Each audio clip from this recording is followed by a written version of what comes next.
Now, this is the screen that we're going to be met with when the vehicle's first turned on. So at the very top, we've got our home icon. So regardless whatever screen we're on, if we ever want to get back home, we're just going to press that home button there. We've got a summary, so whatever our current route is, so our navigation, if we've got that going, or it tells us what our current position is.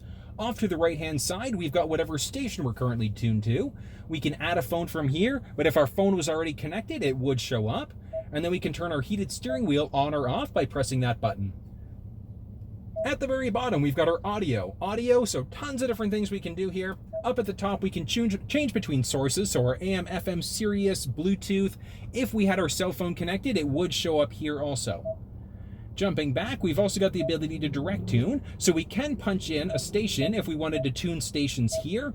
Or there's a tuning knob that's a little bit further down the console. We can also press the voice command button on the steering wheel in order to make that happen. If we want to be able to save a preset, once you're tuned to the station that you'd like, all you're going to do is press and hold, and that saved your preset. That can be for Sirius XM, AM, FM, whatever the case may be. So you can save multiple stations across the preset pages. Jumping into phone. So as you can see, we don't have a phone connected. So in order to do that, I'm actually going to pull out a cell phone here and let me show you how the process works. So all we're going to do, press the add phone button. Search for your vehicle on your device and select it once it is found. Hey, and taking a peek at my phone here, it's going to take just a second. As you can see, Lincoln Navigator showed up, so we're just going to press that button. The pin displayed on sync matches the pin displayed on your device. There we go. So we want to make sure that the pins match up. So 235613, that's right. So we're going to hit pair and yes. For your safety, please stay alert to changing road conditions and use Sync's voice-activated features while your vehicle is in motion. And it's really that simple. So looking back on my phone here, so allow contacts and favorites for sync. Yes, we want to allow that. And the reason why is because it's automatically going to download my contacts to the phone every time the phone's updated there, every time the phone's connected. So we're going to hit allow. And on the screen here, so two things to focus on are going to be auto download contacts. Absolutely. When your phone's connected, if you've added any contacts in, auto download is automatically going to download those new contacts. 911 assist, I do recommend keeping that one turned on. And the reason why is because if you're in an accident and your phone is connected, your phone or the vehicle will automatically dial 911 for you. So I do recommend keeping that one on. As you can see here, we've got a ton of things now. We've got all of my contacts, my phone, my text messages. We can change phones. I mean, that's useful if you have multiple drivers or multiple people in the vehicle and you want to use somebody else's phone. You can just go change phone from there. Contacts have now completed. Download, that's just great. Moving into our settings. Now, a couple things to point out before I delete the phone. Mobile apps here. We can enable mobile apps, and we also have the ability to use certain apps directly through the vehicle. So we can use the Lincoln Way app, LiveX Live as well. So radio apps, really, really useful to be able to use that through this center console screen here. So LiveX Live would be a radio app, something like Spotify. You can use that app directly through the screen. You can control it here. In order to be able to remove a phone, all we're going to do is press the phone button, and we've got Bluetooth devices. We've got my device here. And we can either disconnect or we can completely remove it. Remove the phone, yes. And as you can see, we jump back into phone. It's gone. So it's really that simple. Jumping down now into navigation. Navigation, very straightforward. All we're going to do is press and start off with our search. Now, what I'd recommend is don't type the entire address all in one go. I do recommend starting small. So if you type in part of the address, so we'll use the address of the dealership here. And start typing slow because it will auto-complete for you. There we go. So it's auto-complete. All we're going to do is type the address, or select the address, I should say. And we can either save it as a favorite, or we can start the navigation, so the route. Obey traffic laws, be alert, and use voice commands while driving.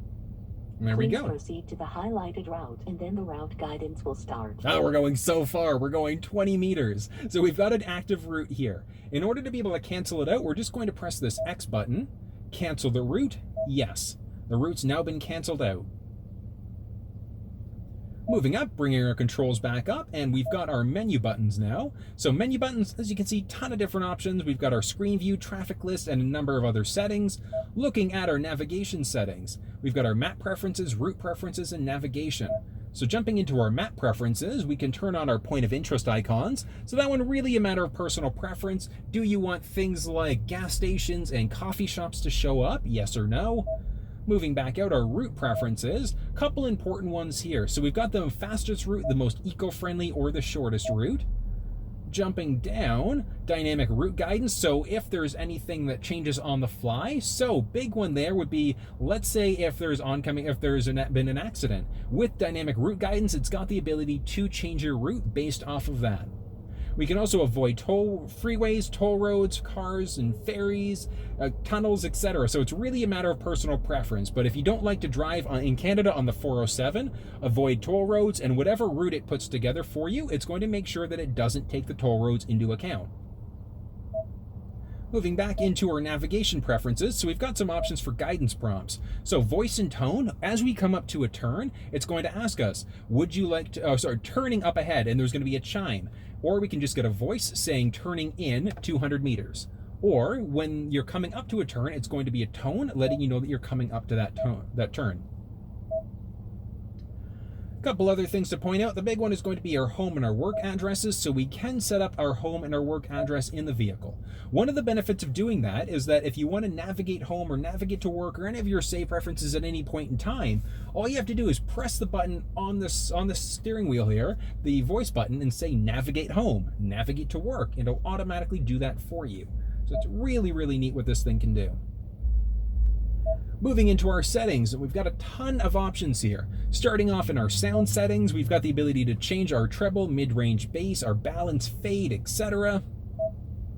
Our Bluetooth, we've got the ability to turn the Bluetooth in the vehicle on or off. We can add a Bluetooth device here also. So if we have a Bluetooth enabled MP3 player, or we want to add in another cell phone, we can do that through the center console screen here.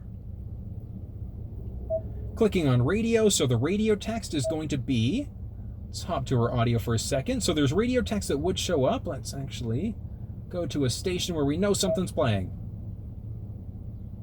Okay, so radio text we've got up here, and then typically the sound, there we go, perfect. This is what I was looking for. So the song that's currently playing is going to show up here. That's our radio text. So if you want that showing, we can select that here. It's going to show there by default. Back up, we've got navigation, which we've already gone through our navigation preferences. Our clock is going to let us change the clock settings, so the time, we can go between our 24 or our regular 12-hour mode, daylight savings time, and then auto's time zone update. So with daylight savings time turned on, when we go into spring or fall, it's automatically going to either spring us forward an hour or make us fall back an hour, just depending on the time of year.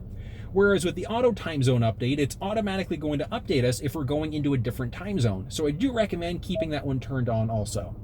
Our phone settings, we've already seen that. That's where we would go in order to be able to add our phone in, or we can change between phones. 911 assist, your phone does need to be connected in order for that to work.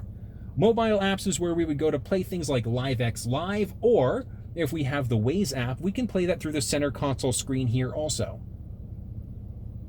Moving back, ton of other options. Starting off in our general settings. So general settings, we can change between our languages, so English, Spanish, or French. Temperature, either Celsius or Fahrenheit.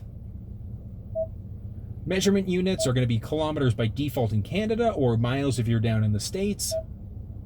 Touchscreen beep, so this beep that we're getting, if you're not a fan of that, you can press this button in order to be able to turn it off. So really a matter of personal preference there. Automatic system updates, I do recommend having those ones on, and the reason why is it's because it's going to update the firmware and the software in the vehicle for you. The only thing that won't get updated is going to be the navigation, so the maps. The maps you do have to update either separately yourself, or when your vehicle's in for servicing, ask your Lincoln service rep to have the shop guys update the navigation for you. If for whatever reason the screen's going wonky, it's not working as properly as you'd hoped, just go to reset and we can do a full master reset also. So the master reset is going to restore us to factory defaults. If you're selling the vehicle, you would also go to the master reset there. And that's going to be our general settings. Moving into Wi-Fi. So Wi-Fi, you can connect to Wi-Fi at home. All we're going to do is view our available networks. Once you've got the network selected, you're just going to press, and if you're at home, you hopefully have a wireless network password set up. So you're going to select your network at home from there, and it's going to allow you to automatically update the vehicle if you have those automatic updates turned on. Looking at some basic vehicle settings, a few options. So we've got our basic camera settings, so nothing too exciting there. The enhanced parking is going to be these different types of lanes that we get here. Now the Navigator, I should say, does have the front and the rear sensing system. So it will let us know if we're getting close to an obstacle on either side. Key door pad code, it does come with a 5-digit factory combination. We can add in a few other options there also, really just a matter of preference if you want to use that. Where it comes into play is if you're going for a walk, you leave your keys in the vehicle, or if you've locked your keys into the vehicle somehow, you can use that 5-digit combination to get back inside. Voice control, really neat. There are a ton of options here. Advanced mode, I want you to listen for a second. I'm just going to press the button on the steering wheel. Tuned to 94.9. Tuning to FM 94.9. So as you heard there, we got a little message afterwards letting us know what station we were tuning to. With advanced mode turned on, I'm going to do that again. Tuned to 97.7. Okay, so we didn't get a message afterwards, but look. We jump into audio here, it has changed us to a different radio station. So one of the benefits of being in advanced mode is you won't get as many prompts going through. Phone confirmation, when you make a phone call, it's would you like to call this person, yes or no. I do recommend keeping that one turned on. And then our voice command list is this list that shows up here. So if you want that list to show up, really it is a matter of personal preference. Jumping back, we've got our automatic updates. As I mentioned, I do recommend turning the automatic updates on. Make sure you're connected to Wi-Fi at home to do that. Lincoln Way, the vehicle can be used as a wireless hotspot. It's a really nice thing that Lincoln's got in the vehicles. So you can use it for a hotspot for up to 10 devices. You do need to have a mobile data plan through a provider. In Canada, it's through Bell. In the States, it's through, I believe, Verizon. And all you're going to do, call them up, let them know that you need a data-only plan for your vehicle. With the purchase of a new Lincoln, you do get 3 months, up to 3 gigs of data for free, whichever one comes first. Display, we've got a number of options there, so we can either turn the display off completely, press the button to turn it back on. We can change it out for a little bit of a calming screen, so as you can see, very simplistic.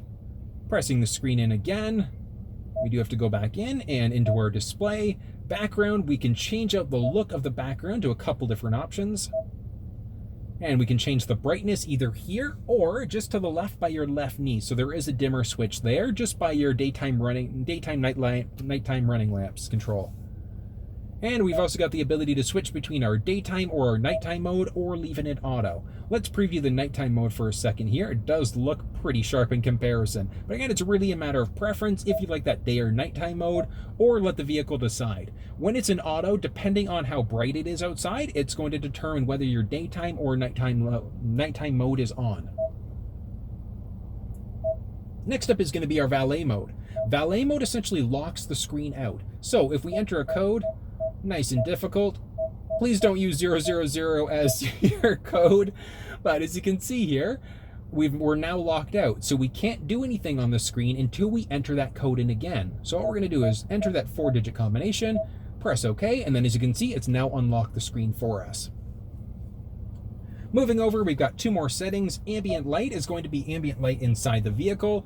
We're obviously in the daytime right now, so we can't see it. It is going to show in a couple places, so like the cup holders along the side of the doors as well. So there are a few places. You can select a couple different ambient lights there. And then our personal profiles allow us to set up a personal profile for individual people. So if you have your phone connected with a certain key fob, etc., you can set that up in the personal profile screen there.